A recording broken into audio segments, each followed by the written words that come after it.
Welcome everyone to our More Than Just Reading, Making Storytime Fun in the Pre-K Classroom webinar training. My name is Tiffany Bernard. And I am Amy Hamry. And we hope you enjoy our presentation today. So now we're going to get started.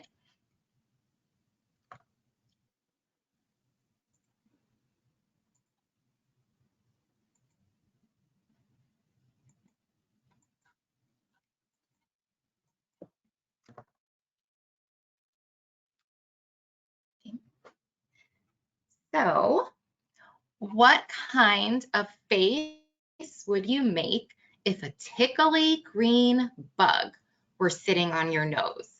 Or if it were inside your shirt? Could you make a scary face to frighten it away? Or even better, stand up and do, yes, the chicken dance. Well, then we'd better get to it. Ready? Okay, here we go. So now we're going to read this story and you're going to follow along. You won't be able to see me, but I'm going to be following along to everything I'm reading. I'm going to be doing all the movements. So they may seem silly, but I hope that you at home are doing them too with me. Okay. Hey you, yes, I'm talking to you. Stand up. No, I changed my mind. Sit down. No, I changed my mind again. Stand up. Okay, are you ready? Let's pretend. Pretend you have a tiny bug on your nose. Wiggle it off. I'm wiggling my nose right now, so I hope you guys are too.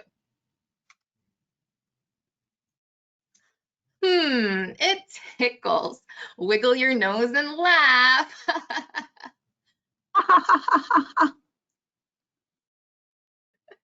That was Amy laughing with me too. Whoops, the tiny tickly bug flew into your mouth. Blow it out. Come on, blow harder.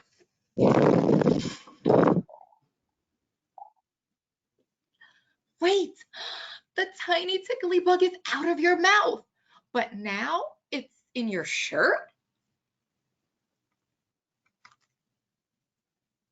The only way to get it out is to do the chicken dance. So now I know you can't see me, but I'm flapping my arms and my legs to do the chicken dance. So I hope you guys are doing the same versions of your own chicken dances. Dance faster. The tiny tickly bug is stuck in your shirt. Don't worry, pretend there's a giant hungry frog coming to eat that tiny tickly bug stuck in your shirt. Ribbit. Uh-oh. There really is a giant hungry frog. Scare him away.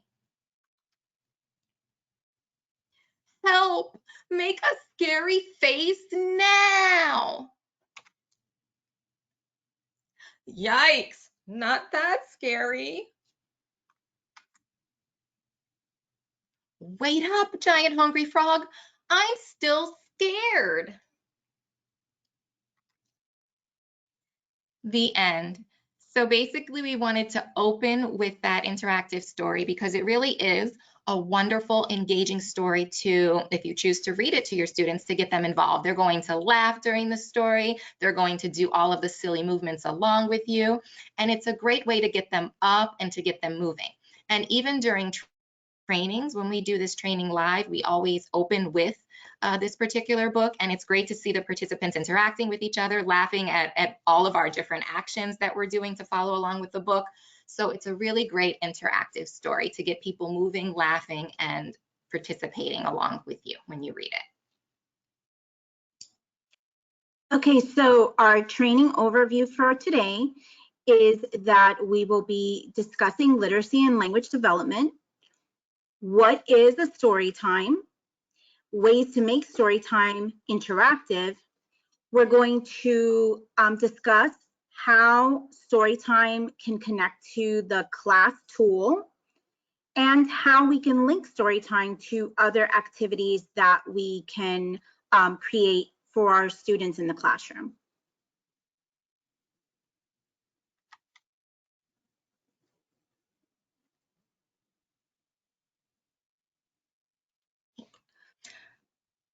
So when you share books with young children, you support emerging literacy as you help children learn that pictures and words are symbols that can be interpreted and familiarize children with the conventions of print, which is print awareness. Expose children to letter shapes, letter names, letter sounds, and new words, which in turn increases vocabulary. Build literacy and language skills in ways that are developmentally appropriate and fun. Support the development of comprehension skills by describing things and recounting events, telling and retelling of stories. All of this research shows that will be the keys to ensuring that children are actually ready for kindergarten and beyond. Encouraging children to hear and play with smaller units of sound and words, which we know as phonological awareness.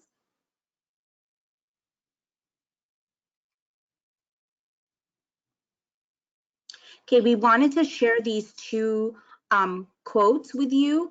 Children who acquire a substantial vocabulary are often better able to think deeply, express themselves clearly, and learn things more quickly. So as I mentioned in the prior slide, the skills that they acquire during these interactive story times, during activities that are connected to stories that they love and that they enjoy to read over and over again, really are building this foundation for future learning.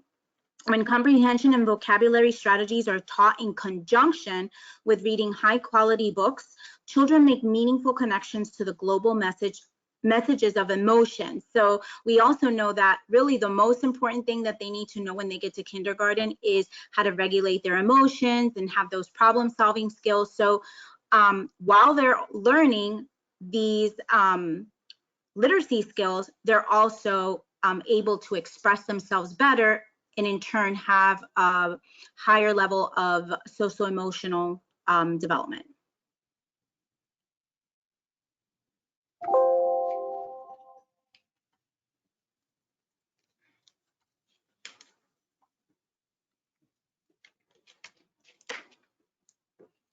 So what is story time?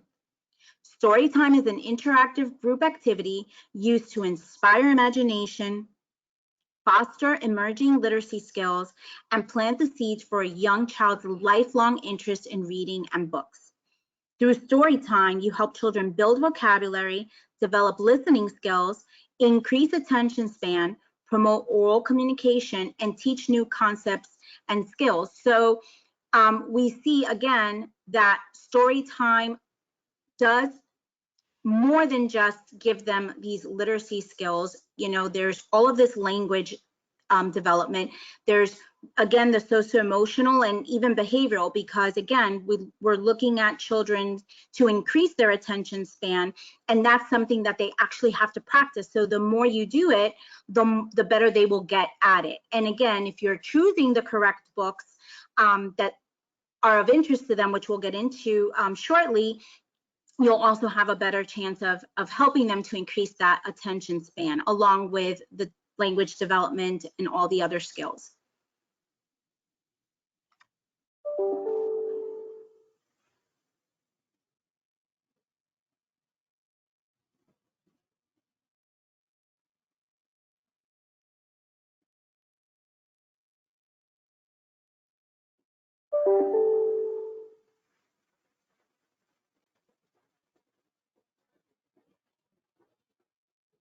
Okay, developing language and literacy through interactive story time. An interactive story time invites children to talk about the stories so that they themselves and others hear what they understand. As conversation takes place, the adult reader introduces and models appropriate speech, and children take on the roles of both the listener and the speaker. So it's important for children to hear that language being modeled, but it's also important for them to be able to retell those stories using their own words, and that way teachers can also use it almost as a progress monitoring tool to see where the children are in their language development. In this way, children begin to formulate ideas as questions, statements, and directives, and be able to understand the difference also outside of this context, but while they're having their own other conversations in other activities and in their day-to-day life.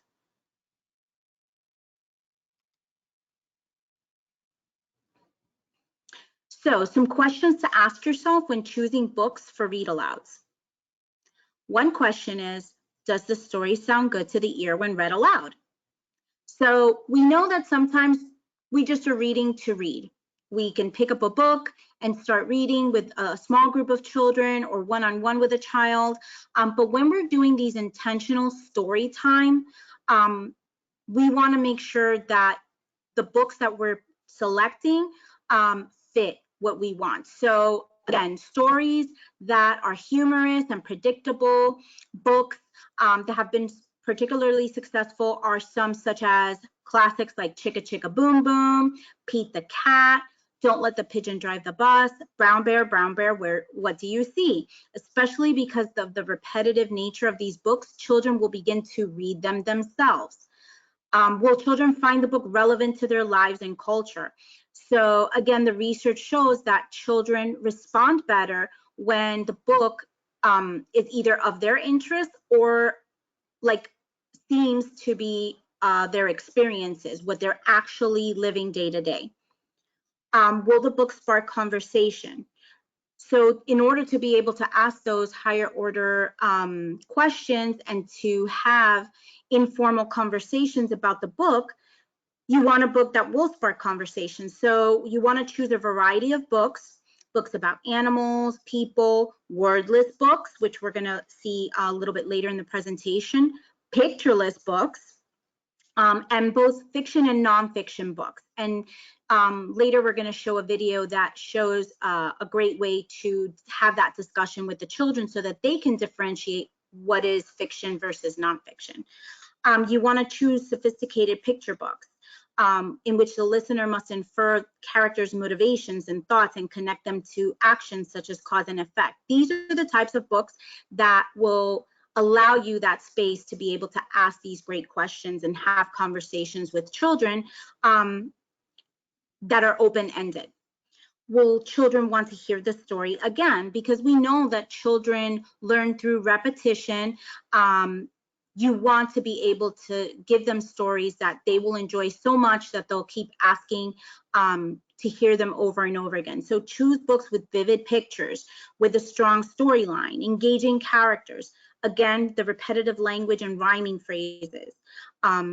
Also, to choose books that are related to whatever the theme of your class is for that week, that month, however you choose your classroom themes.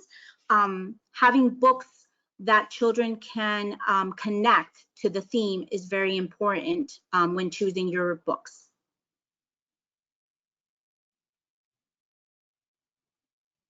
So we have some tips for you for successful read-alouds.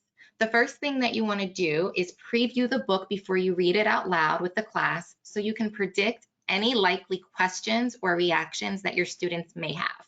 You're going to practice reading the book first so you can decide where you might need to pause to emphasize certain words, where you can prompt any questions that they may have, any predictions, or any reactions. Watch your audience. You have to watch the children's expressions and body language. Be aware of signs that they might be bored or they might be confused. It may be that you might have to change how you're reading the book. You might have to spend more time preparing for the read aloud next time, or it may be possible that you actually just have to change the book that you chose. Remember that sitting and listening to stories may actually be a new experience for some of your children. There are children that may not be used to being read to, and they'll have to need to develop that interest and that skill first. So in some cases, those children might, if they're really active, need to do things like manipulate Play-Doh or hold something like a fidget toy in their hands. Really, it's good to be responsive to their facial expressions and any body language that you pick up on to help them with those attending and participating skills.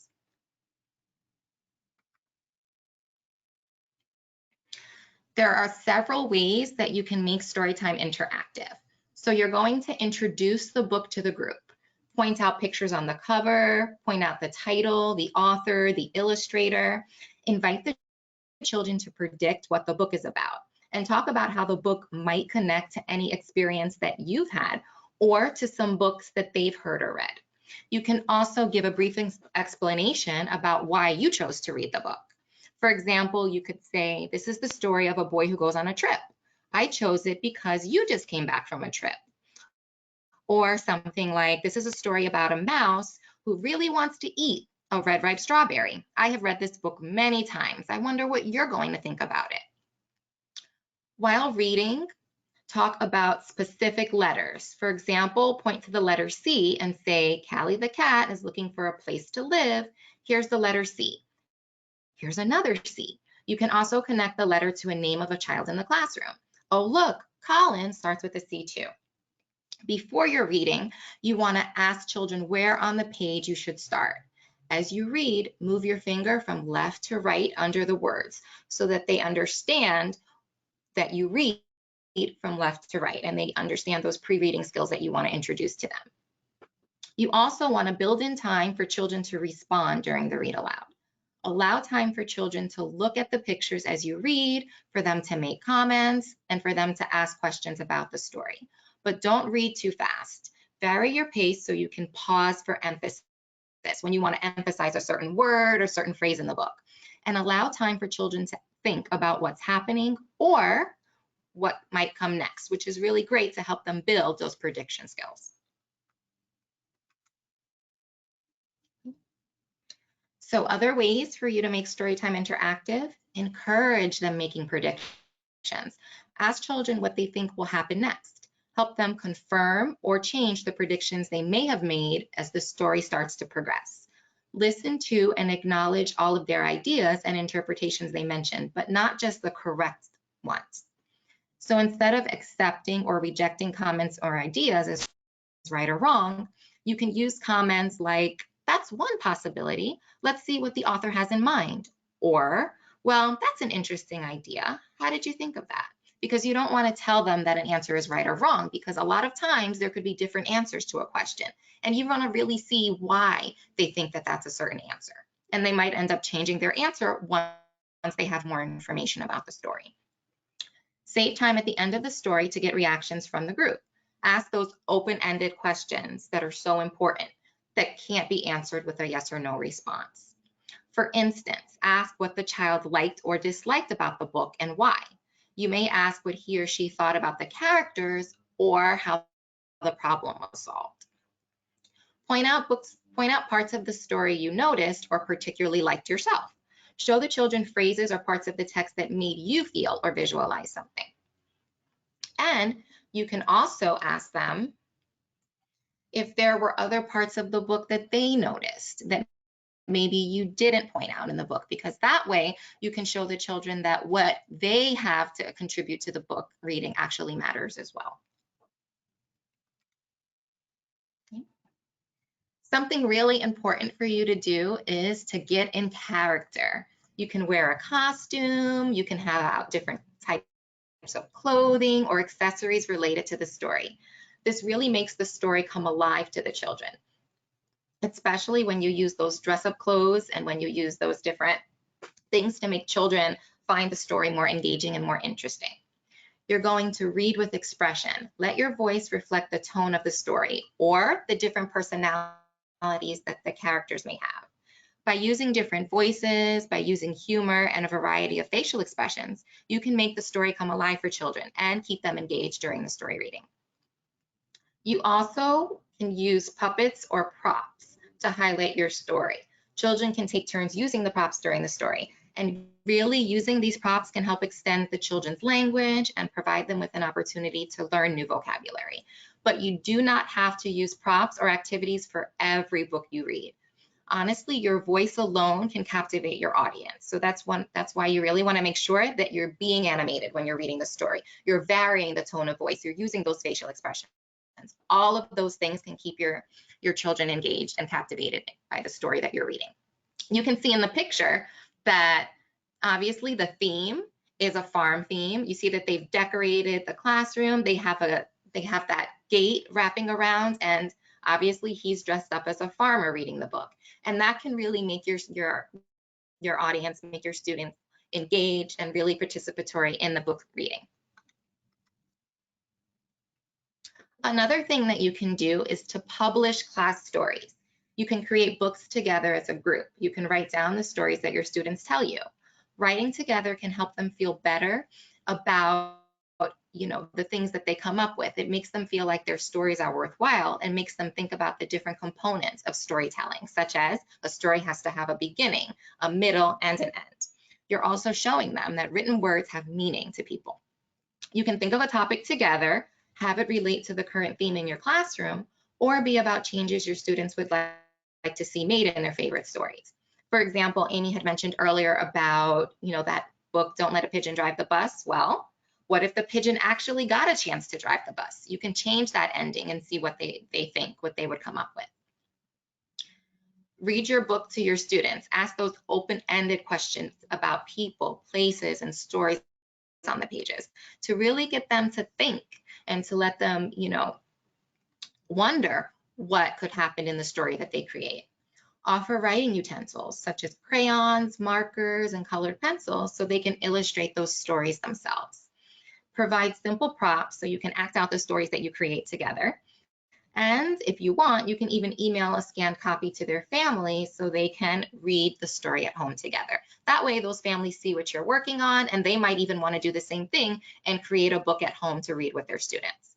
One thing that we've liked to do is, I know right now no one's going out to the stores unless they have to, but in Target's dollar section, they have these pre-made storybooks. So basically they have the cover and they have blank story pages in there. So you can have something like that you use to create your stories.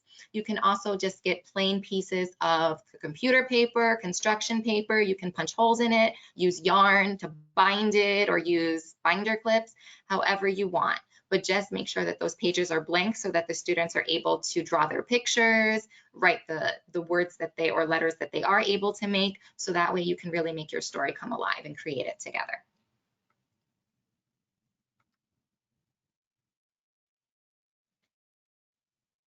So here's another story that we'd love to share with you. This is a book that will stretch young children's thinking. It's called Duck Rabbit by Amy Krauss Rosenthal and Tom Lichtenheld.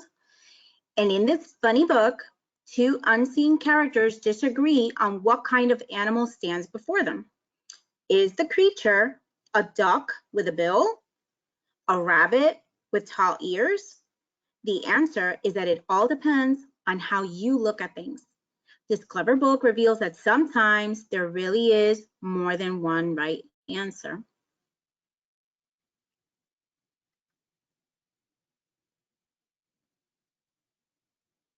Hey, look, a duck.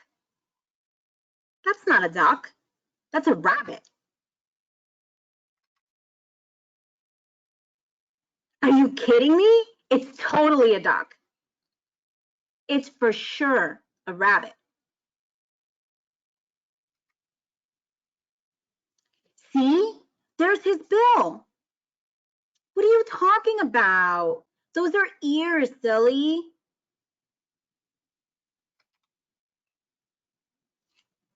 It's a duck, and he's about to eat a piece of bread.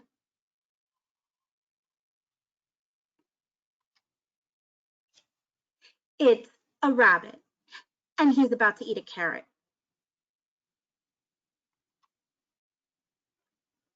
Wait, listen. Did you hear that? I heard duck sounds. Quack, quack, quack, quack, quack. That's funny. I distinctly heard rabbit sounds.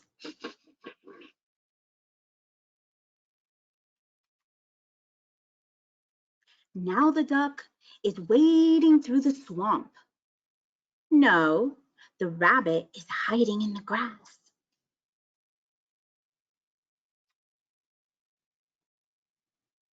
There, see, it's flying. Flying? It's hopping.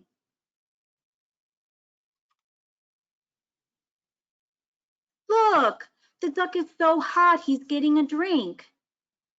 No, the rabbit is so hot he's cooling off his ears.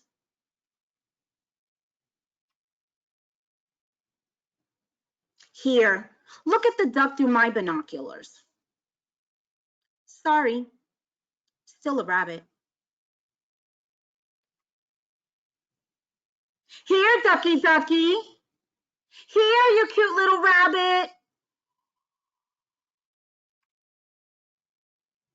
Oh, great. You scared him away. I didn't scare him away. You scared him away.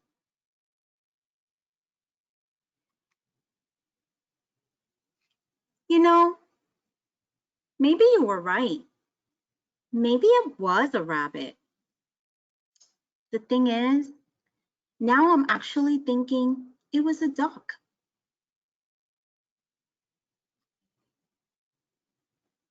Well, anyway, now what do you want to do? I don't know. What do you want to do?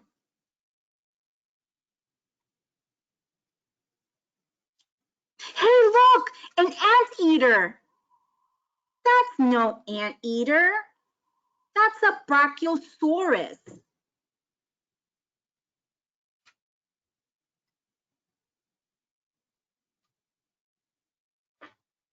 So, as you can see, this is a story where there is never a right answer. All answers are valid. The children can read the story and decide what they see. And then to take it to a level of making it a little bit more interactive, you can actually do a vote afterwards. And here we have two examples of how you can do a vote for Duck Rabbit.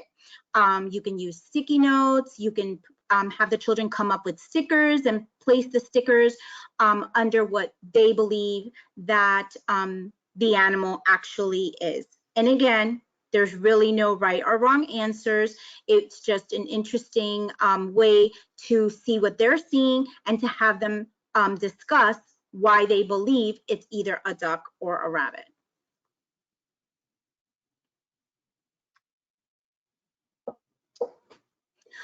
Tiffany had mentioned creating your own storybooks. So another way to do something similar with this book, in particular, Duck Rabbit, would be to publish a class book using PowerPoint. So you can make cutouts, which you can easily find online, and have a duck and have a rabbit, and maybe have like pretend food or other items that the children can kind of act out the story and put those images onto slides, and then have the students share why they think it's a duck or a rabbit, and have that documented into this PowerPoint that then they can see in the classroom. And again, it could be shared with the family so they can continue those conversations at home.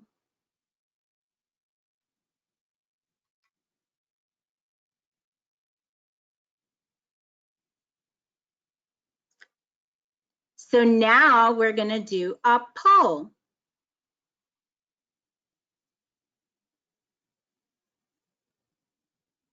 So is it a duck or a rabbit? Depends on how you look at it. So now let's see what you guys think. And we'll see how many of you think it's a duck or how many of you think it's a rabbit.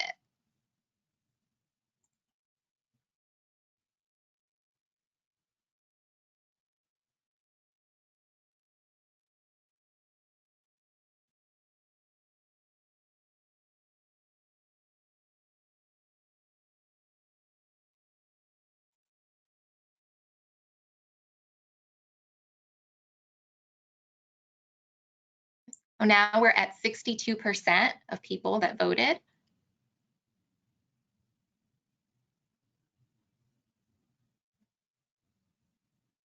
We're at 68%.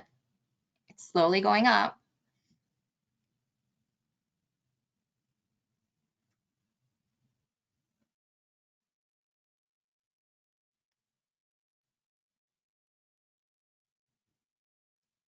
%76% have voted so far.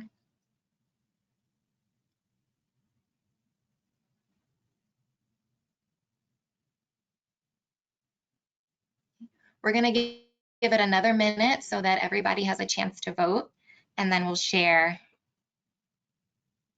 what you think it is, a duck or a rabbit.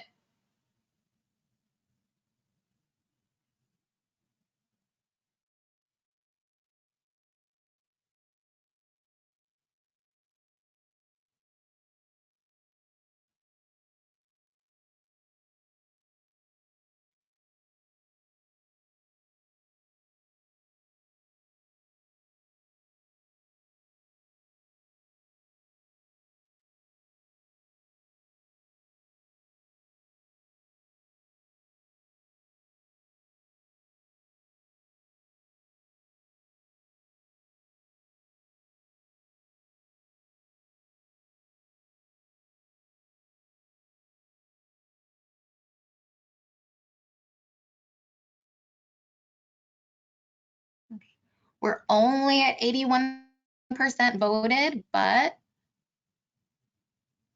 I'll give one last call. If you haven't voted yet, please vote.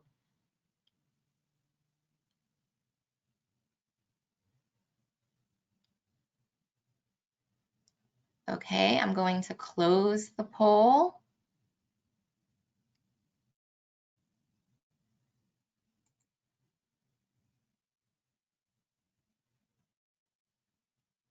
And let's see.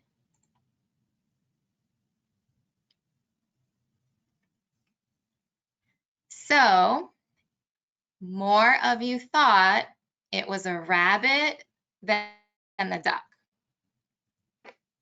which is funny. Yesterday we had a practice session and more people thought it was the duck than the rabbit. So it's all open for interpretation. Whatever you think it could be, it's completely up to you. There's no right or wrong answer.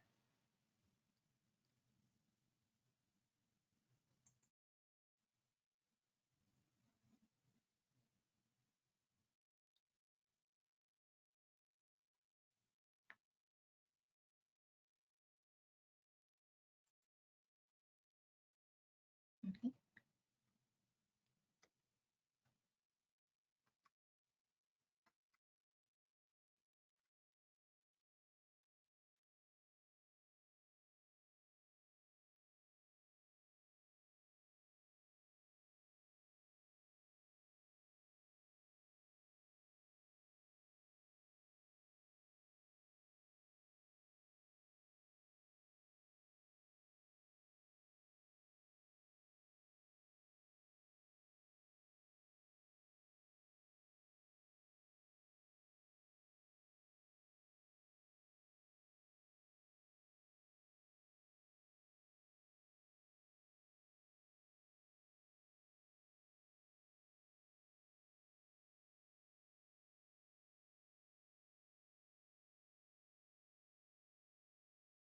Sorry, we apologize. I think there's a little technical issue going on.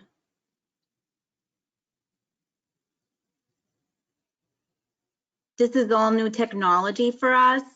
So thank you so much for being patient and flexible as we navigate these webinars. While I'm just fixing this technical glitch, oh, there we go. One thing that we do want to share with you is we have handouts. We have 5 of them that you can download. They're on ways to interact, ways to make Storytime interactive. They have a list of interactive books that you can use. They also have different tips and suggestions of different things that you can do with Storytime. There are a few additional handouts since we're only allowed to attach 5. If you are interested in receiving the additional handouts, one is going to be on a few of the books specifically that we're going to talk about, like Spilt Milk. There's extension activities and also the silhouettes that you can use to pass out to your children. Just email us and let us know. We're going to share our emails at the end of the presentation, and we'd be more than happy to email those additional resources to you. So now, another book that's wonderful for you to share, and I think that we've all heard of. There was an old lady who swallowed basically about everything now. She swallowed so much. But this one particularly, she swallowed some books. There was an old lady who's ready for school. Now she's swallowing items to make the very best of her first day back to school, just in time for the bus. This twist on the classic song has rhyming text and funny illustrations that appeals to young children.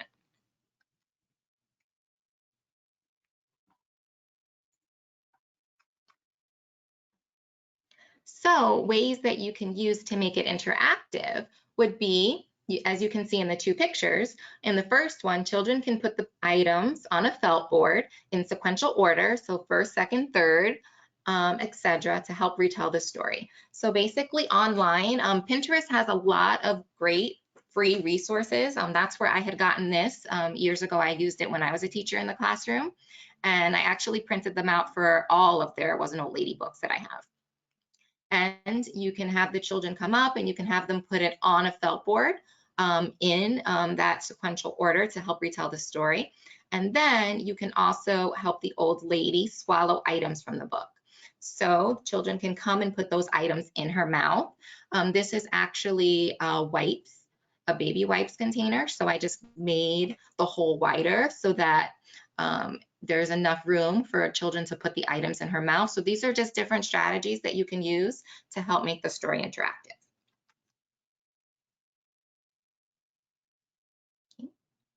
Another book to tell you about is I'm Not Just a Scribble. So in this story, Scribble never thought he was different until he met his first drawing. He was left out because he didn't look like everyone else. Scribble teaches the other drawings how to accept each other for who they are, which allows them to create wonderful art together. This book encourages parents and teachers to be proud of their children's artwork, no matter what it looks like. So sometimes, particularly parents might want, this great, wonderful finished project, but really it's about the process, not that product that you end up getting. So are the children, being free to create what they want to do with their art? And this book really shows you that children are proud of what they're doing. So we have to show them that it's okay not to be perfect. It's okay not to have this wonderful finished product. What did you feel when you were making, your art or writing something? So we want to make sure that we're encouraging them to feel free to express themselves when they're drawing, when they're writing. A book that I had mentioned that we have some extension activities and additional handouts if you're interested is It Looks Like Spilt Milk. This book is an engaging story that inspires creativity and imagination in children. A white shape is silhouetted against a blue background that changes on each page. Is it a rabbit, a bird, or just spilt milk? Children are kept guessing until the surprise ending, and they're encouraged to create similar games of their own. So really, this is a great book that you can read with your children. It has patterns. It has a lot of different interactions because it has that repetitive language. Sometimes it looked like it looks like spilt milk, but it wasn't spilt milk. It was and then it's what the actual silhouette is on the page. So this is what the book looks like. It shows you that sometimes it looks like spilt milk, but it wasn't spilt milk. And then it goes on to the different silhouetted items that you see in that last picture. So there's different things that you can do. You can have a guess how many estimation math activity with them. You can fill a jar with clouds. The clouds that we have are cotton balls, and have them guess how many. And that helps them build those estimation skills, those math skills that help them see, well, guess how many? How many do you think? And see who came closest to the number. You can create a mystery box or a touchy-feely box, however it is that you want to call it, and put items from the book inside that box and have them feel around and describe what it feels like. You don't actually have to use, this is obviously a box that I had gotten from Lakeshore, but we've also made our own mystery boxes and used it. When we've done live trainings, we've made the box, we've had a pre-made box and raffled it off. So you can make your own boxes. You can make it out of shoe boxes or other boxes that you have.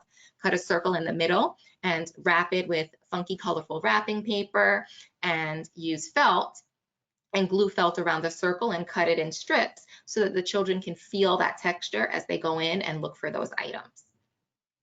And you can also use a felt board and have those cut silhouettes and have the children come up during each time that it's mentioned in the story and put it on the felt board. So those silhouette items we do have as an attachment if you're interested. Like I mentioned earlier, before we can only attach 5 different documents for you. So if you would like it, just email us and let us know and we can send that to you as well. Another great interactive book is We're Going on a Lion Hunt. I'm sure everyone's heard of We're Going on a Bear Hunt. So this is a different twist on that story. In this story, the teacher and students are going on an exciting imaginary journey, a lion hunt. Off they go. They slosh through mud, splish splash through rivers, swish through glass, and finally come face to face with a lion. They backtrack from grass to mud to finally safely back to the classroom. The peppy text incorporates repetition, which we know is so important for children when they're reading these books, sound effects, and numerous participation opportunities for lively readings. So this is one where you can use props or you don't have to use props. The props that you can use would be children can wear, you and the children can wear little safari hats. You can have a bear puppet, well, not a bear puppet, a lion puppet, and bring him out at the very last moment when they come face to face with that lion. But you can also do all of those interactive movements in the story where they're splashing through the river. So make that splashing motion. You can have them stand up and pretend like they're sloshing through the mud or swishing through the grass. So it's really a way that children can be engaged and interactive with this story by making sure that they're doing all of those different motions.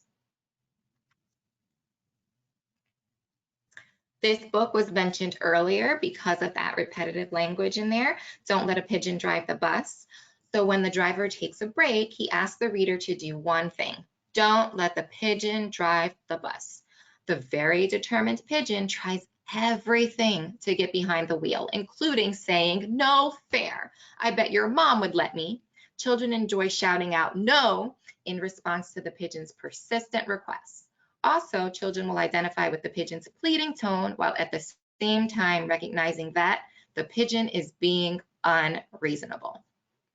So young children find humor in ridiculous situations like this one, silly rhymes and word plays. They use their thinking skills to draw on the knowledge and experiences to really understand and get the joke. Children need to understand why a situation is absurd before they can find it funny. So a good way to do that is to also teach them what's possible or impossible.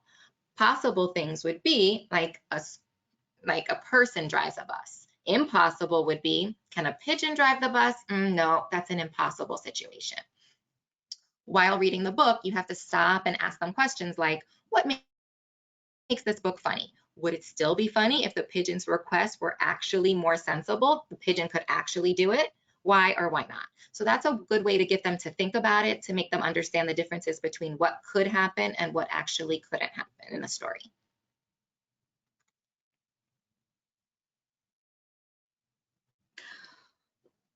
As Tiffany was just talking about impossible and possible, that leads us into why it's also important to read and share with children nonfiction books, because this is a way to also teach them about what is fantasy versus what is reality, and learning facts about the world around them. So some tips for sharing nonfiction books is to wonder out loud. So as you're reading them, and even after you're done reading, talk about those facts that you found interesting or that they are, have some questions about. With those nonfiction books, you don't have to necessarily read it page by page. You can kind of jump around based on what the children are actually interested in, and to make those connections that you intentionally want them to make. So it's another great tool to have, is to read these nonfiction books.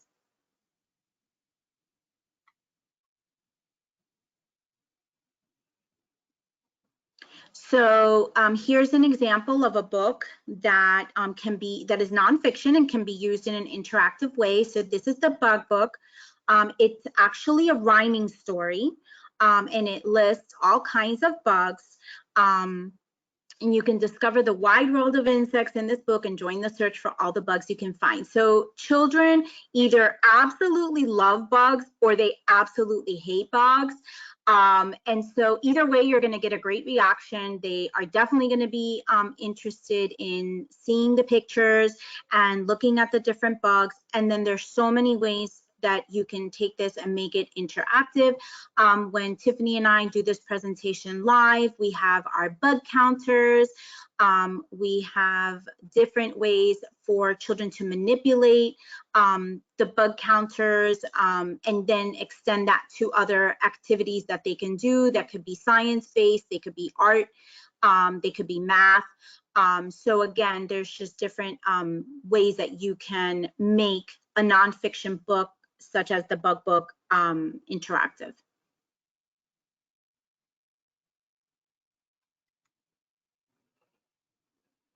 Another interactive nonfiction book that we love is First the Egg, which basically kind of goes through the age-old question, which came first, the chicken or the egg? So the book has these beautiful pictures that show basically the life cycle of a chicken. So it starts off as an egg, and then you go through it, and at the end, obviously there's the chicken, and then it's actually a hen that lays an egg. So we kind of come full circle back to the egg, but it's great to have, again, these open-ended conversations and to ask questions that the answer can't be wrong. They can say that the egg came first or the chicken came first. It's correct either way.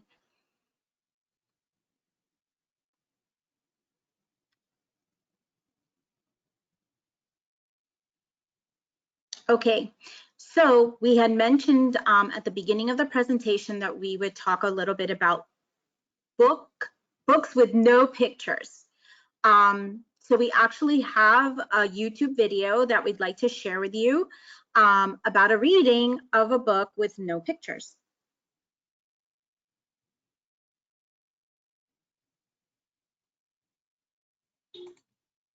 And this is our first time launching this video, so hopefully the technology will be our friend today. It worked in practice yesterday, so fingers crossed.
As Tiffany had mentioned before, you have all of our handouts, at least, some of the most important ones, but we do have a lot of extension activities for some of the books that we mentioned today in our presentation, and we'll be happy to share those with you. Also, your certificate is in the handout section as well. And if for whatever reason the video does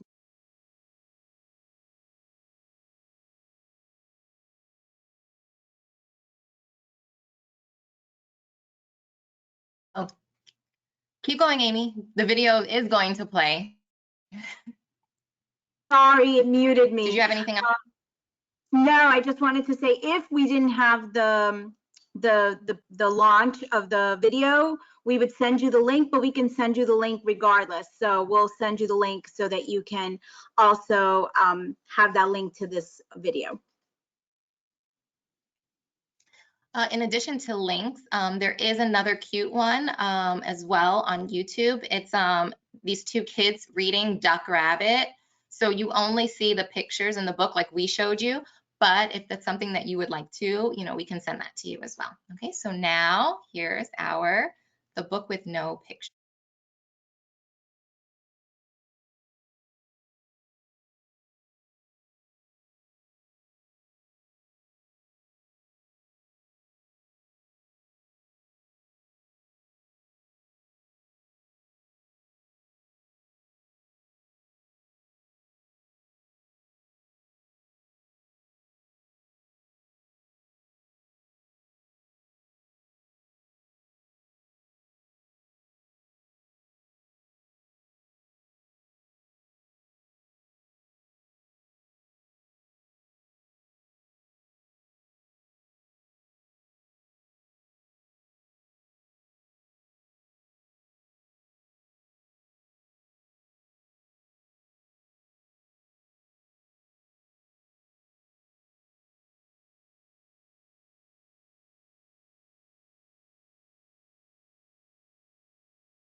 So in this video, we see that a book that has no pictures kept an auditorium full of children laughing, engaged, entertained, just based on the funny words and the way that the reader made sure that he was using different tones and being silly, just being silly.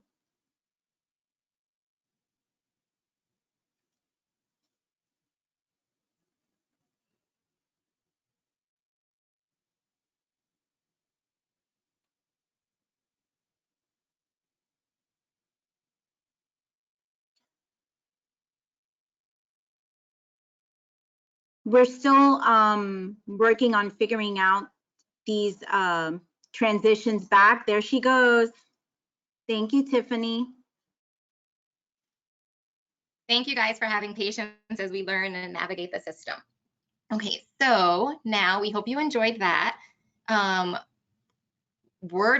pictureless book. Now we're going to talk about wordless picture books.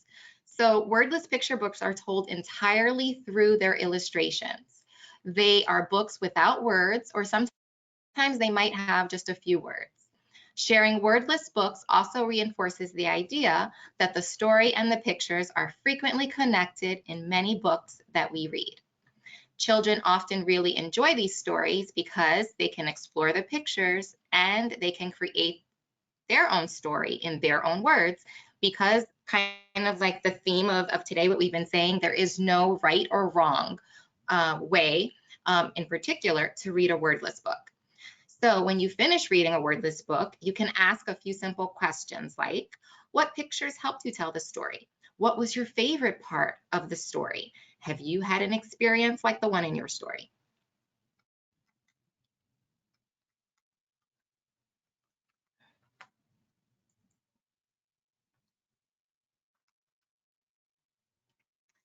So in this wordless book, a rainy day, 3 kids in a park, a dinosaur spring rider, a bag of chalk. The kids begin to draw, and then magic. The children draw the sun, butterflies, and a dinosaur that come to life before their very eyes. So just like the title Chalk says, the children are using chalk to draw all of these things that come to life in the book. So something that you can do as an extension with this book is to have a writing with chalk extension activity. You can take chalk to the playground. You can talk about different things your students can draw with the chalk and ask them open-ended questions about their drawings. And it's great because not only is it working on, their fine motor skills, but it's letting them use their imaginations. It's letting them think about different things that they could want to draw or even write on the playground. And it's something that, you can also do with your kids at home. You can take them in the backyard and you can, write on the ground, and, it comes off easily with water. So it's something that they'll really enjoy doing. They can see, the pictures that they make. And in terms of the book, some of them might even want to draw those things that the children in the book drew as well.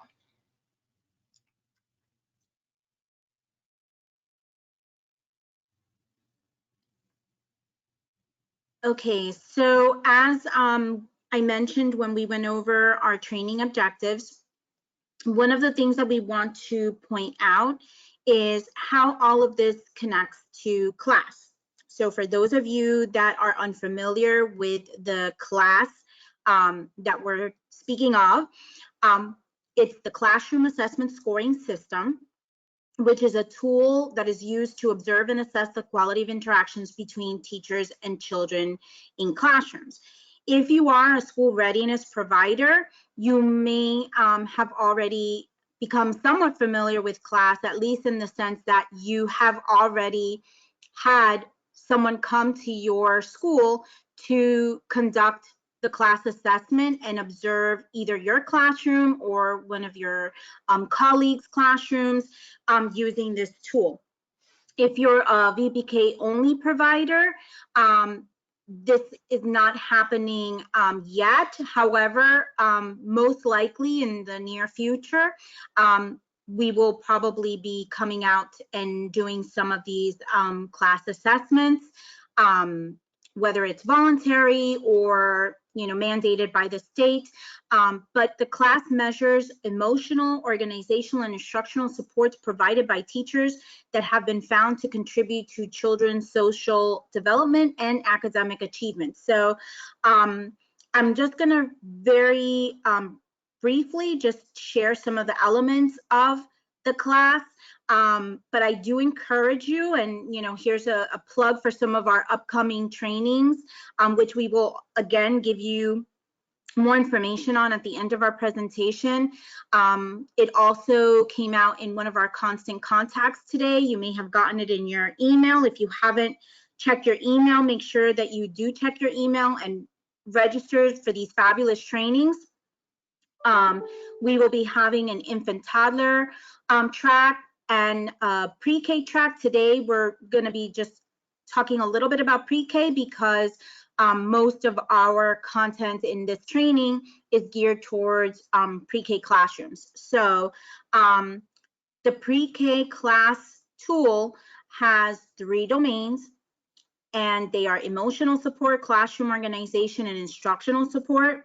And each one is divided into dimensions. So in emotional support, we're looking at positive climate, negative climate, teacher sensitivity, regard for students' perspective. In classroom organization, the dimensions are behavior management, productivity, instructional learning formats.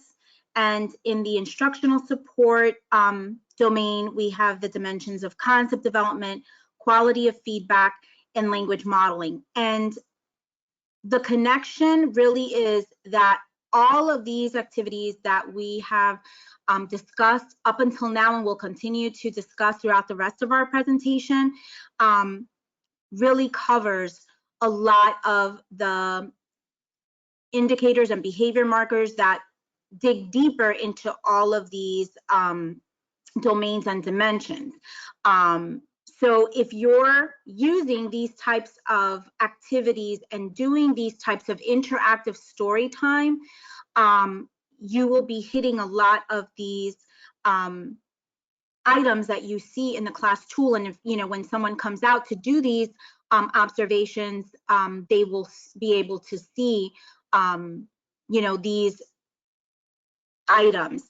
Again, if you want a little bit more information and a little bit deeper understanding of this, I encourage you to sign up for our upcoming series and keep looking out for more information, because we will continue to have these trainings that will support your understanding of the class and how it connects to what you're already doing, and just increasing that quality.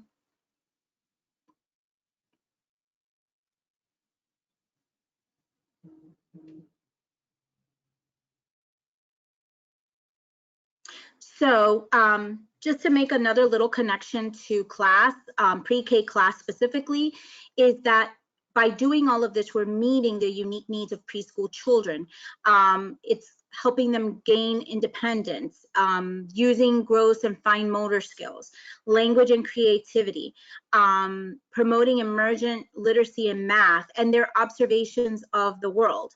So class intervention includes a focus on how teachers foster and secure a supportive base for children's learning and exploration. Through all of these activities, if we're using our class lens, as we like to call it, those of us that are reliable observers of the class tool, when children feel that they can explore in their environment and learn independently, they're going to be able to develop these language and cognitive skills. They're going to construct it. They're going to use these environments that are constructed and these experiences that help them develop their abilities. We're going to be able to see that when we're doing these assessments. So again, we just wanted to give you a little overview, like a very brief, 2-slide overview, and then now we're going to touch upon some of those activities and how they specifically connect to class.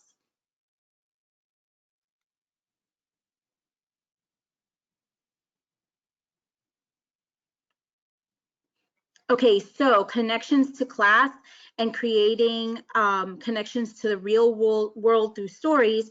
Reading stories to children almost consistently gives teachers opportunities to help children connect concepts from books to their own lives. And again, within the instructional support domain specifically, that's an important piece where you want to make sure that you can connect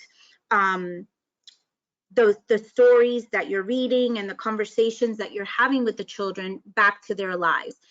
To make learning come alive for children, teachers can plan questions that encourage children to connect concepts from the story to their world. So as Tiffany had mentioned, when you're making your book selections, you want to kind of do your homework in a sense to preview the book, and then maybe have those questions already in mind. You may want to have them jotted down, maybe like on stickies on certain pages of the book, or maybe on the back of the book cover, have like your questions already prepared that you would like to have and ask the children to have those deeper conversations take place and making those connections to their lives.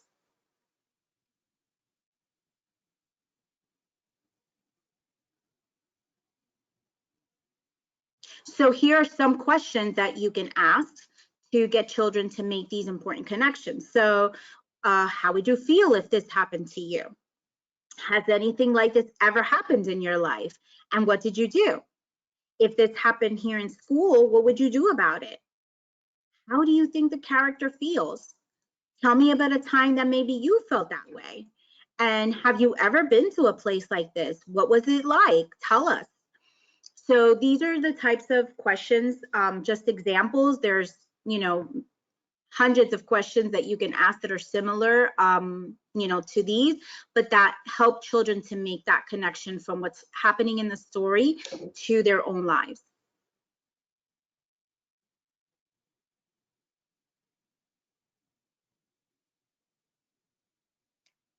So now we're going to talk about language modeling during story time. So to facilitate language during story time, teachers can pause during the story and ask children open-ended questions about the details of the story or what they think might happen. We've mentioned that earlier, why it's important to pause to give children time to think about any responses that they might want to give.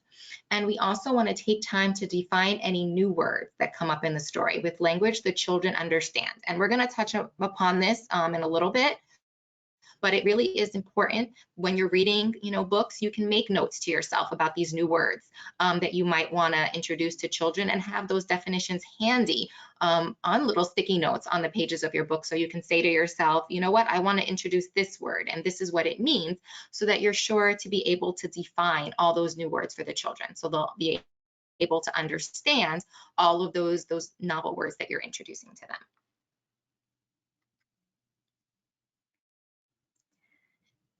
Speaking of those new words, we want to encourage children to use big words. So we like to call this advanced language, which is really about teachers using and explaining new words in ways that children can understand. We can introduce a variety of these new words in story time. It's the perfect place to introduce all of these, new big words to children. So we have two books here that use a lot of those big words. And this is a great way that you can introduce them to the children. So in the first book, Big Words for Little People by Jamie Lee Curtis, this story introduces a variety of big words to children with words like cooperate, respect, patience, and considerate. A big boisterous, which is another big word. Family celebrates the power of language and discovers that words are the bridge that connects us all. In another book, Big, Bigger, Biggest, it talks about how would you describe a hippopotamus? Big might be the first word that comes to mind. What about a whale? Gigantic, immense. How about enormous? With its bright pictures of animals in all shapes and sizes, this terrific read aloud introduces young children to the language of comparisons and the different big words you can use to describe the animals in the book. And what's great about both of these books is that it shows you that there's a lot of ways that you can say words. So instead of always using that word such as big, think about all of the different words that you can introduce to children that mean the same thing: gigantic, enormous, immense. Or if you're using the word small, think of other words that you can use, like tiny, minuscule. So these are all different ways that you can make sure that you're introducing this language to children and really teaching them that it's great to use big words. And a lot of times they'll go home and they'll say all these big words, and the parents will say, well, where did you hear this? I didn't know that you knew words like that. So it's really a great way to introduce the concept of them learning these new words, these new big words.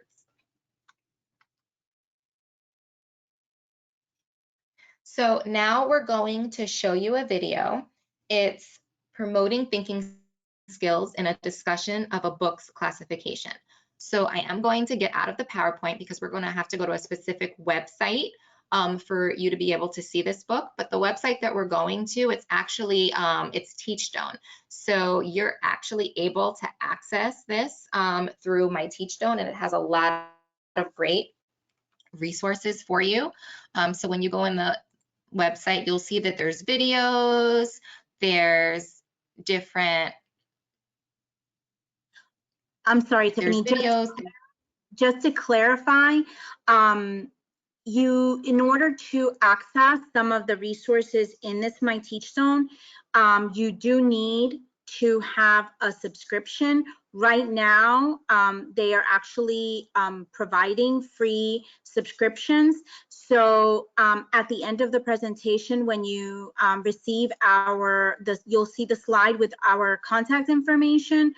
Please feel free to reach out to us, and we will make sure to connect you with the person on our team who will be able to open up an account for you. Or if you already have an account, because maybe at some point your director may have. Last year we were also giving some of these accounts out, and your director may have actually signed you up for it, but maybe your email address has changed, or the email to register your account went to spam or junk, or you deleted it by mistake because you weren't sure what it was. We can try to help you either recover that or just set you up with a new account or change your email, whatever it is that you need. But please reach out to us once you get our email information. Yep, thank you, Amy. So like I was saying, it's a great resource for you. And in this one, it's about teaching the difference between a fiction book and a nonfiction book.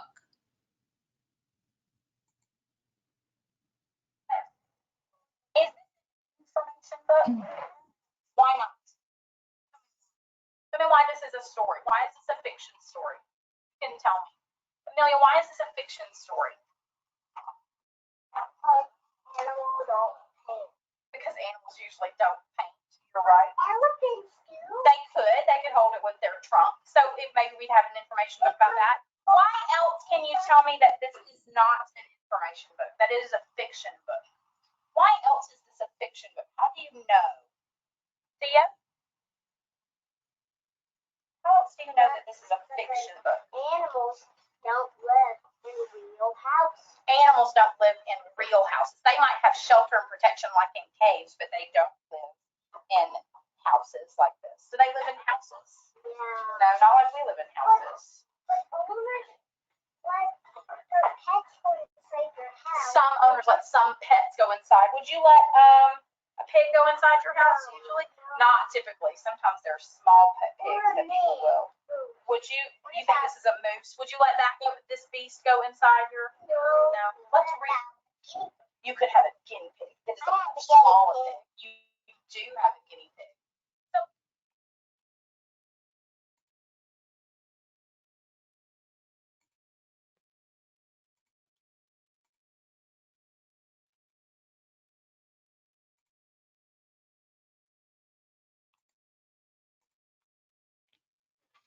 Okay, so now you got to see that video. So we really saw her ask a lot of those open-ended questions.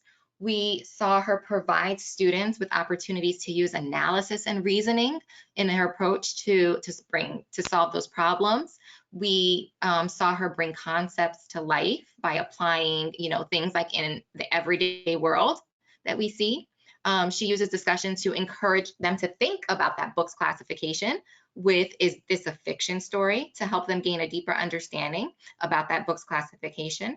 She encouraged them to generate their own ideas by seeking multiple responses from them. How else do you know that this is a fiction book? She connected to the students' lives when a child says, but owners let their pets go inside their house. And she prompts them to think about whether they would allow those animals in the book into their homes by saying, would you let a pig go into your house usually? And, another child might say, well, I know some people that have pigs, because we do know that nowadays some people actually do have pigs as pets. When teachers provide these types of opportunities, they really help children gain a deeper understanding of concepts and really develop those key, crucial, critical thinking skills that children need. So now we're going to show you another video. So earlier, Amy was talking about different class dimensions for pre-K. We're not going to delve into all of them, but luckily, if any of you attend our series that we mentioned, and we're going to give some information about that later on, it's going to go specifically it's deeper into all of these concepts. But as you're watching this video, you're going to look for how the teacher provides a warm, supportive environment, how she demonstrates her awareness of and responsiveness to children's needs, how she manages behavior, but really how she facilitates their engagement and involvement in the story. So once again, I'm going to go out of the PowerPoint and I'm going to go into the website. So you can see, and you can see here that there's a lot of different videos that you can watch.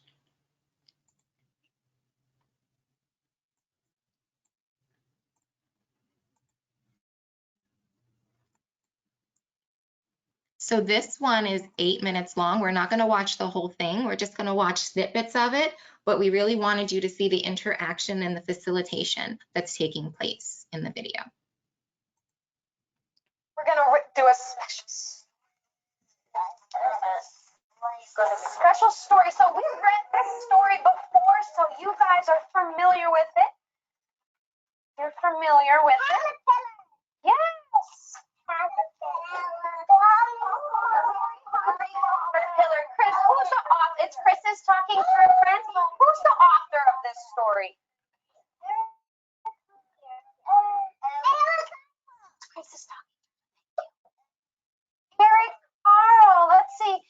Colin, what does the author do? Writes the words. Let's see. Aaliyah, do you know what the illustrator does?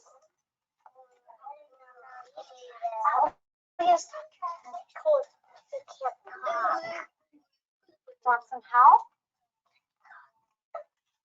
Author writes the words. You're so close. Do you want to ask someone else, or you can think of it? It's up to you. Okay, pick a friend to help. Riley, what does the illustrator do? Draws the pictures. Yes, and Eric Carl does both. He's talented. He writes the words and draws the pictures, and we are familiar with this story. But before I open up the pages, I definitely need some helpers, because the caterpillar has shared with me some food, and I'm going to let all of you hold some food, because do you remember the story? He's very hungry. He does. So I'm going to give each of you some food. Saunders, here's one apple. Let's see. Here, Kylie, here's 2 pears. And here, Victoria, here's some plums. And Logan, you can hold a plum too. And here, Michaela, here's some strawberries. And here, Leah, you can have some strawberries as well. And Riley can have some oranges. Bella can have some oranges. And Destiny can have an orange. Here, Andy, you can have the chocolate cake. Here's Samira. Here's your ice cream cone. Colin, here's a pickle. Here, Kaylee, here's a piece of Swiss cheese. Here, Jasmine, like the salami. Chris, here's a lollipop. Alexa, this is a cherry pie. It's like frosting.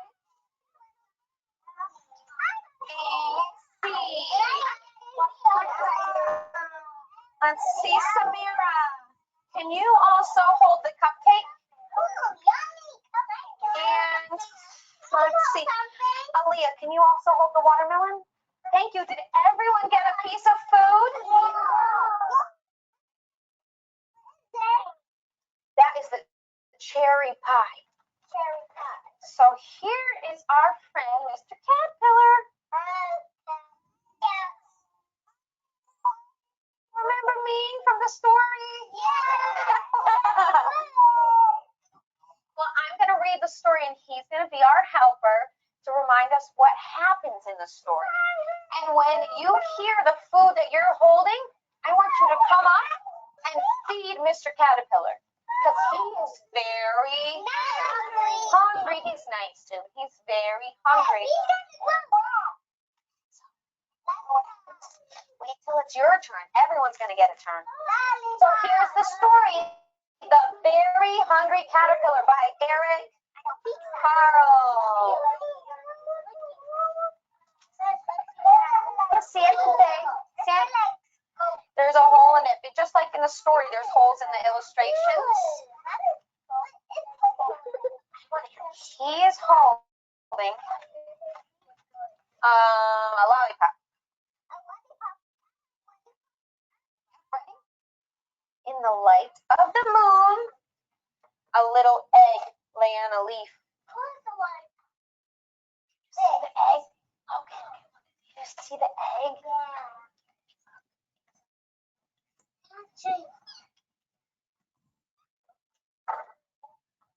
One Sunday morning, the warm sun came up and pop, out of the egg came a tiny and very hungry caterpillar.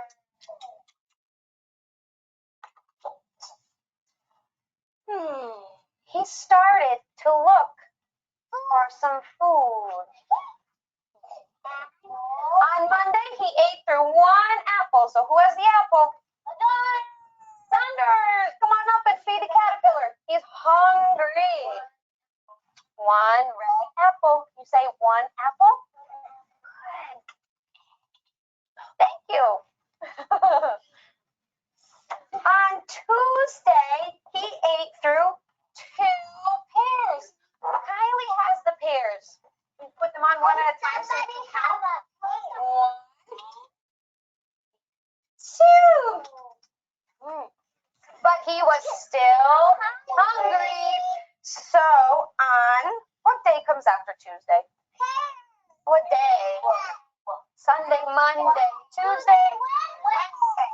So on Wednesday, he ate through 3 plums. Who has the plums? Logan and Victoria, ready? 1, 2, 3.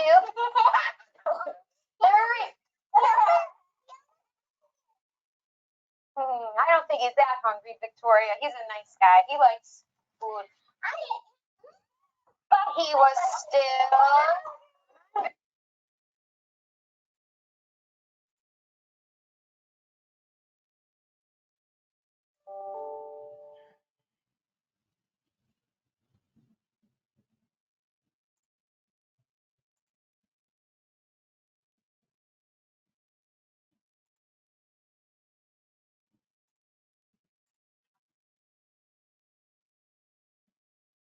Okay, so we saw the teacher set up a positive expectation when she told them, we're going to do a special story. We also saw how affectionate she was with the children when she was tickling them with the caterpillar puppet. She seemed, to be really engaged with them. She tells them what to expect at the start of the story. She says, when you hear the food that you're holding, I want you to come up and feed Mr. Caterpillar. She facilitated their engagement through her questioning. Who's the author? Can you see the egg? Can you put them on one at a time so we can count? And she uses a variety of modalities to help them by listening, feeding, and talking the material. She had books, she had puppets, she made it really interactive for them. She gave the children a chance to manipulate and explore the pretend food. The children seemed really engaged about hearing the story and using their caterpillar food to feed the caterpillar. So it was a really great way for her to interact with the students. And she also even made a connection by saying, oh, the holes when, we have the book, when we read the book, are the same as the holes, in the foods that the caterpillar is going to eat, that you guys are going to be feeding the caterpillar. So really, this was a great way that you can use the props to make story time interactive when you're reading a book like The Very Hungry Caterpillar.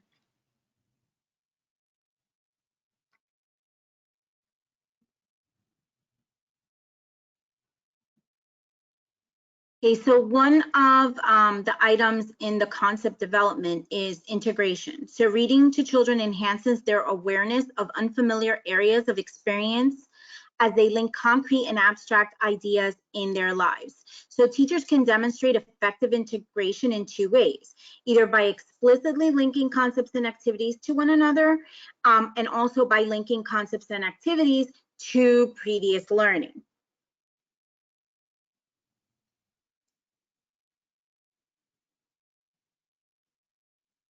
So here is two examples of this.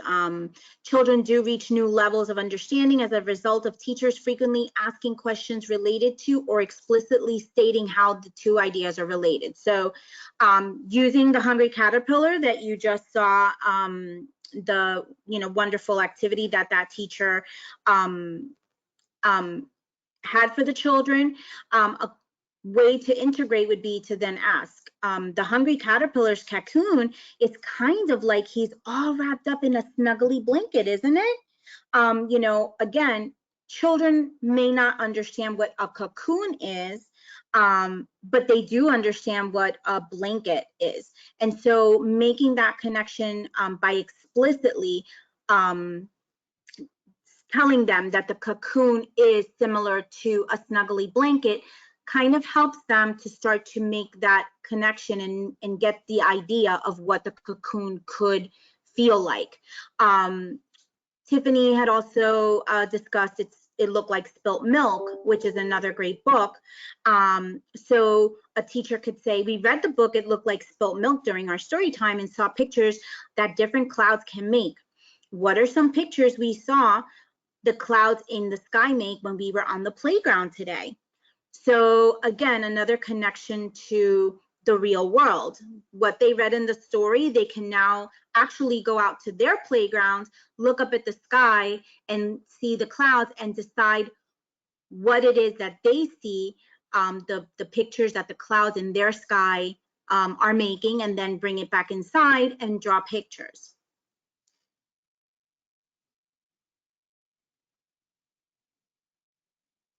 So continuing with Spilt Milk, this book can be linked across different activities such as sensory and art time. So in this particular picture, the students are playing with shaving cream, but using their imaginations, they're playing with clouds. So they're feeling the texture, they're talking about it feels soft, they're, making different shapes. What do you see in the clouds? So it's a good way to extend that activity and to think about the different things that you can do to link the book to another activity in the classroom. So something else that they can do is link it to art time. So this is a display of It Looked Like Spilt Milk, but it was just a cloud in the sky. So the children had an art project where they made, their own, It Looked Like Spilt Milk pictures. So they used glue and shaving cream and they put it on the paper and then they folded the paper in half and made their ink blot pictures, which were their clouds in the sky. So we asked them, what what is your picture? What does your spilt milk picture look like? And they each got a chance to say what it was that they made.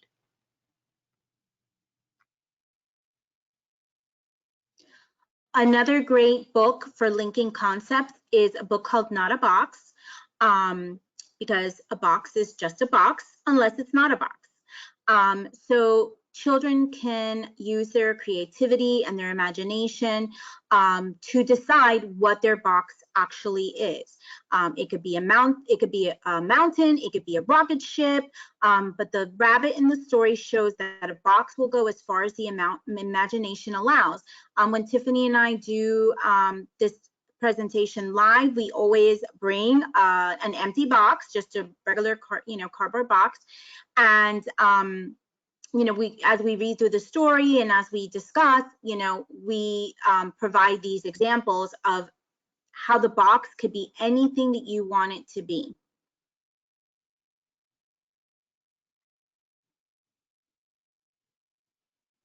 And some examples to linking concepts is art time. So the students can use their imagination and they can, create anything they want with the box. Then they can draw what they think the box is, or share what their box is. They can also use toilet paper rolls and paint. They can glue things together to make their boxes whatever it is that they imagine it to be.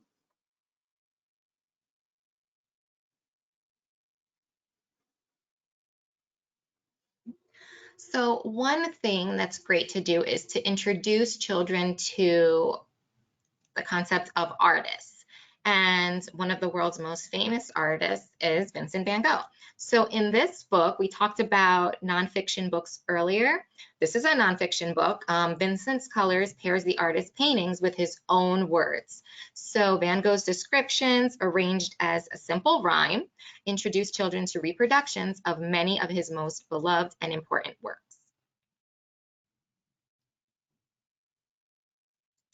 So it can be linked across concepts and across activities such as art time. Here the students are recreating one of Van Gogh's most famous paintings, Starry Night.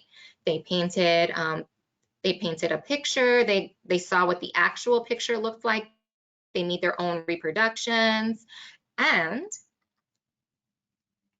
their work was displayed at a library. So one thing that you can do is if you're working on a particularly great art project and you want to display, your children's hard work, you can partner with a local library or even a children's museum, because a lot of times they will display children's work. So if it's something that you're interested in, it's a great opportunity for the kids to go and to bring their, to go with their families and, to see their friends there and see, their work actually being displayed somewhere. And it'll make them proud of themselves and let them feel a sense of accomplishment that look at, what I created. Everyone's going to get a chance to see it. So it's really great, for them, and it really makes them feel accomplished and happy that they're able to share their work.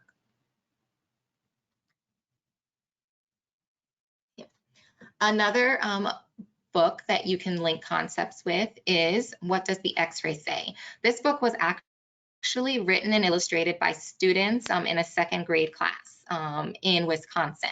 So in this book, X-rays reveal some interesting sights, especially from a child's point of view.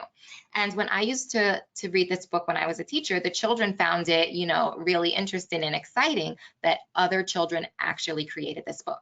So that could really get your publishing, a class book up, and excitement for it, because you could say, look, children, created this book. What do you think about us creating our own class book?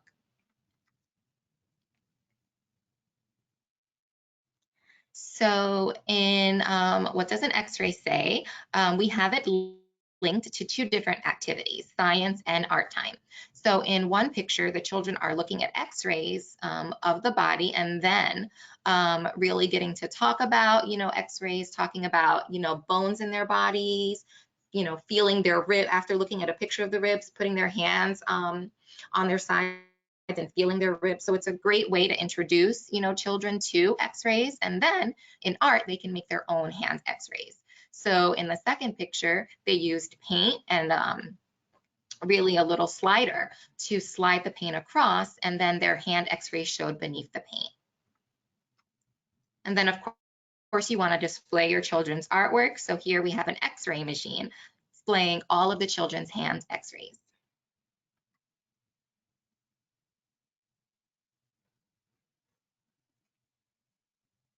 Another great book that can be used to link concepts across activities is Dinosaur Bones.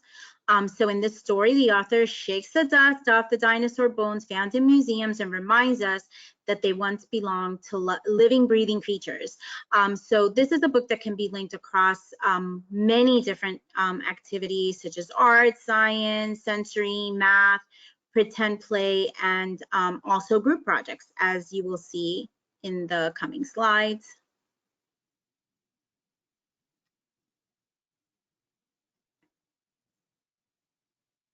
So here we have some dinosaur art. Again, it's important to, create maybe a space in your classroom where as you're working on different themes, there's a dedicated gallery area where children's artwork can be displayed. Again, Tiffany's suggestion about partnering with, the local libraries is also a fantastic idea. But even within your classroom, having that little gallery space for their artwork is important.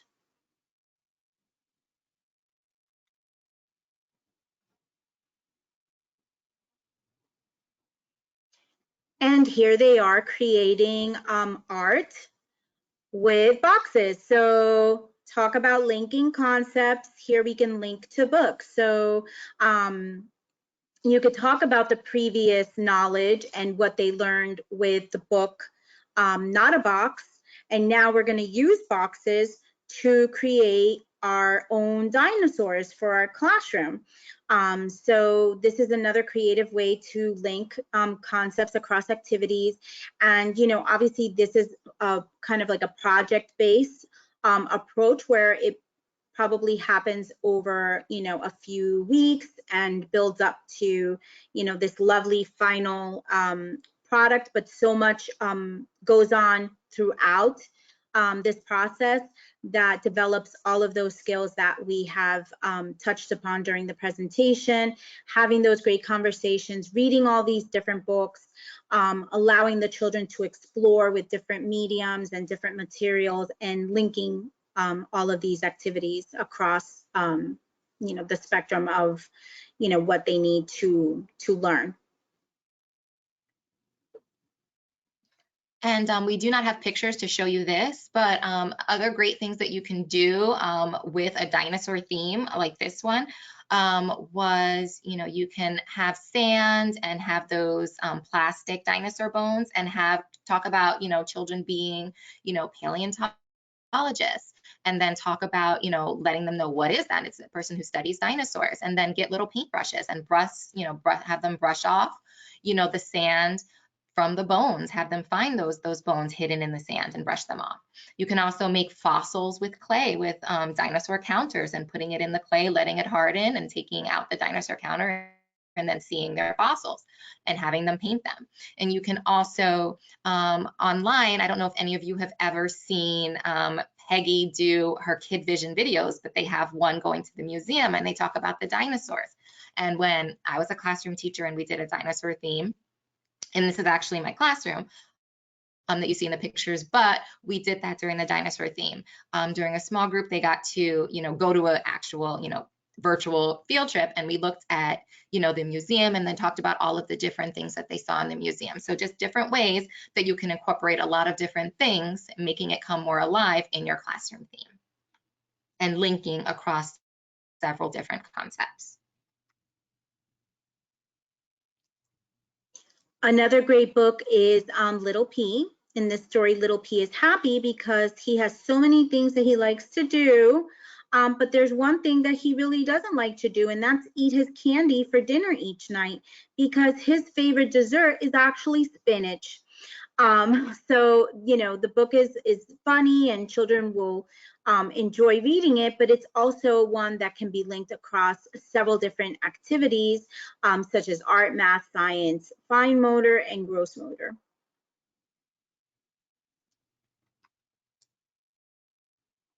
So here you see, you know, real materials for children to manipulate. This helps with their fine motor, their cutting, their pinching with the tweezers. They're using the scale to weigh the different peas, whether in the pods. They're removing the peas out of the pods. But it's all, you know, science and math and fine motor.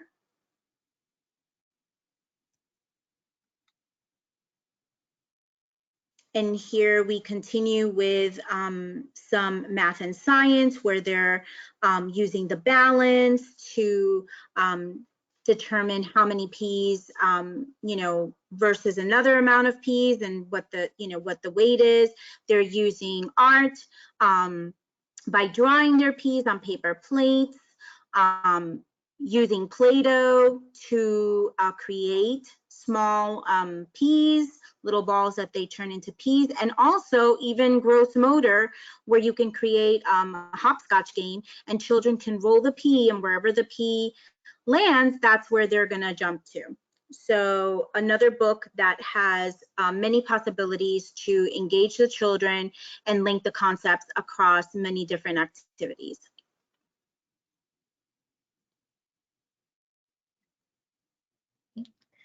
So we've talked about this book, The Very Hungry Caterpillar. I'm sure all of you know this story. It follows a ravenous caterpillar's path as he eats his way through different foods and the days of the week until he is really fat and has a stomach ache. Full at last, he made a cocoon around himself and went to sleep to wake up a few weeks later. And no doubt you know what happens next. Kids love butterfly metamorphosis stories, and this popular favorite teacher's counting and the days of the week too. So this is a book that can not only be linked across concepts, but it can also be linked across activities and weeks as well. So in the first picture, you see there's a poster of the butterfly life cycle, and the children have magnifying glasses and they have different butterfly life cycle little manipulatives where they can pick them up, they can look at them, they can compare them to the pictures, they can place them on the poster to see what happens for each step in the cycle. And a great thing to do is to order caterpillars in the mail. So we ordered caterpillars, they got to see it happen. The process happened through each week to see that metamorphosis, to see the caterpillars, you know, grow and change. We talked about, you know, in the cup, you have nutrient, that's the food that the caterpillar eats, but you can also mention to, you know, your students, if we actually went on the playground and saw a caterpillar and brought him back in the classroom, what food would we have to feed the caterpillar? We don't have nutrient that comes in a cup. So what would that caterpillar eat?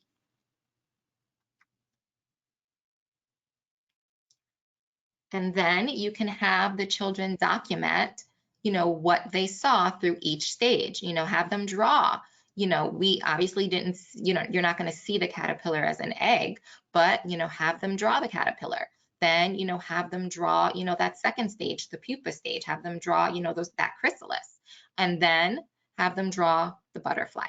And then obviously, you know, you can't keep them, you have to let them go, and you can let them, you know, find their new home. One great thing that happened, and when I was a teacher, I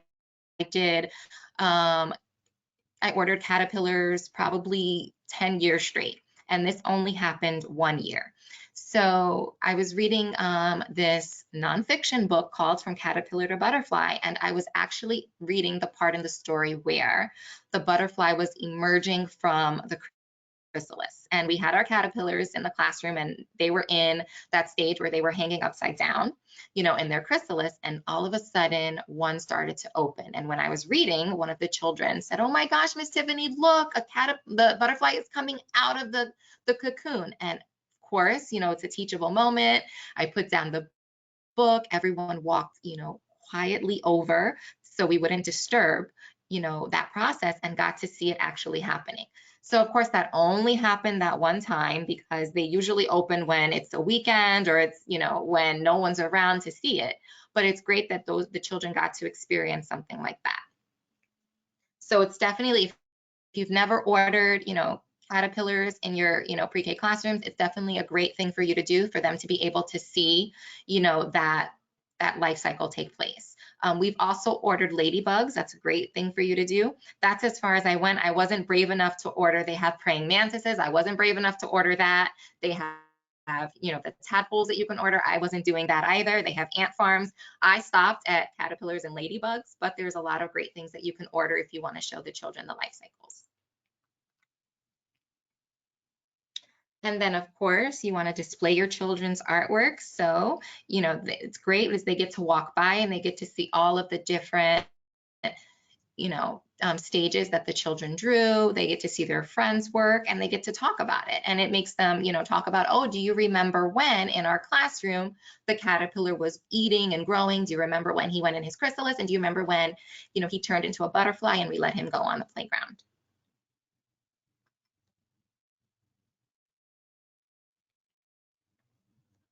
So another thing that you can do is a gross motor activity. It's called creeping, crawling caterpillar. So you can have, 5 or more players, you have enough space that you can do this gross motor activity, and you can have, your children hold hands and stand far apart in a circle so that there's enough space between their arms. And then these spaces can be where the caterpillar is going to crawl through. So you're going to have one child that's chosen to be the caterpillar. They're going to weave in and out of the spaces of the food created by all the other players' arms. And then someone's going to try to catch the caterpillar by lowering their arms. And then once that child is caught, that caterpillar is caught, then someone else is going to be chosen to be the caterpillar. And then you can keep playing the game until everyone's had a chance to be the caterpillar.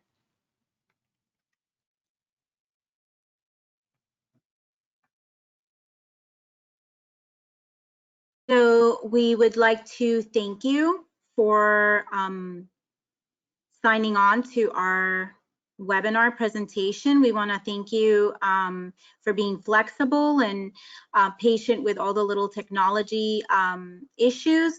And we'd like to end with a quote. Children want the same things that we want: to laugh, to be challenged, to be entertained and delighted, from our beloved Dr. Seuss.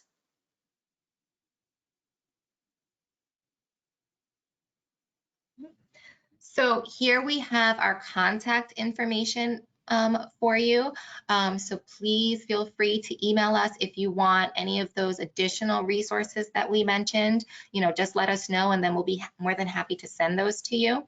So we would like to end with this little duck rabbit back and forth. So nice going, rabbit. I couldn't have done it without you.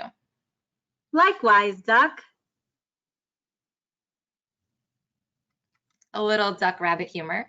So we mentioned before that we have some upcoming coaching team webinars. So we have 2 scheduled for next week. They're actually part of a series. The first one is part of our Infant Toddler Tuesday series, and then the second one is part of our pre-K Thursday series. So the first one is Hugs, Love, and Positive Interactions with Infants. That's going to happen this coming Tuesday at 1 o'clock. And this is going to be, like I mentioned, the first training in a 3-session series. It's going to help participants become familiar with both the infant and toddler class tools. During that first session, they're going to discuss how to facilitate positive, effective interactions with infants. And then for the Thursday session, it's going to be the same, a 3-session series, and it's going to focus on helping participants become familiar with the pre-K class tool. In the first session, they're going to explore effective ways to increase vocabulary, enhance the quality of feedback, promote advanced language, and link concepts to the real world with intensity and frequency. So we hope that you'll continue to participate in these webinars. They're going to be great. It's a wonderful opportunity for you guys to learn more about class and interactions. So please tune in. If you want any more information about upcoming trainings, please feel free to email us. I'll go back to that previous slide so that if you haven't taken down our email addresses, please write them down. and Or we'd you be can more take than a happy. screenshot as well. If you look at the top of your box in the presentation, if you hit screenshot, you click on there, and that will save the picture onto your desktop. Yep, so you can take a screenshot and have our information, and like we mentioned, please feel free to email us about anything. Like we said earlier, you have handouts that you can download. You also have our certificate in there for in-service hours for attending our training as well. And all the trainings that are upcoming, you will be receiving in-service hours for attending those as well. So we hope that you'll partake in our education training series, and we've loved presenting for you today. We hope you enjoyed the training and enjoy the rest of your afternoon. And thank you for attending the training and being with us this afternoon. And if you also have suggestions on topics that you'd like to see our team present on, when you email us, just go ahead and make those recommendations or suggestions, and we'll try to accommodate as much as possible. Thank you so much. Okay. Bye, everyone.